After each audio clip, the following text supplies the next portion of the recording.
বাংলাদেশে প্রায় বৃদ্ধাশ্রম হচ্ছে, এই অসহায় সিম্পিতি দেখে একটা বিজনেস হচ্ছে। এ ব্যাপারে আপনার এতদিনের সাংবাদিকতা জীবনের আপনার এক্সপিরিয়েন্স কি বলে? এটা একটা জঘন্য ব্যবসা। কারণ কোনো মা বাবাকে বৃদ্ধাশ্রম নামক জেলখানায় দেওয়া কোনোভাবেই উচিত না। যদি কোনো মা বাবাকে বৃদ্ধাশ্রমে দিতে হয় তাহলে রাষ্ট্রীয় পৃষ্ঠপোষকতায় সেটা হওয়া উচিত। কারণ এই বৃদ্ধ মা বাবারা হলো আমাদের সিনিয়র সিটিজেন। এই সিনিয়র সিটিজেনদের সম্মান করা রাষ্ট্রের কর্তব্য। কারণ রাষ্ট্রকে তারা অনেক কিছু দিয়েছে। শেষ জীবনে এসে তারা রাষ্ট্রের কাছে চায়, তারা কোনো বেনিয়াদের হাতে বৃদ্ধাশ্রমে যেতে চায় না। আচ্ছা, দুর্নীতি কি বৃদ্ধাশ্রমে যাওয়ার একটা কারণ বলে মনে করেন আপনি?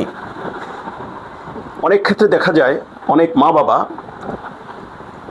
অবৈধ অর্থ আয় করে। যেমন দেখা যাচ্ছে যে অবৈধ কারেন্ট লাইন, অবৈধ গ্যাস লাইন, অবৈধ বিদ্যুৎ লাইন ব্যবহার করে, পাশাপাশি ঘুষ দুর্নীতির সাথে তারা জড়িত হয়।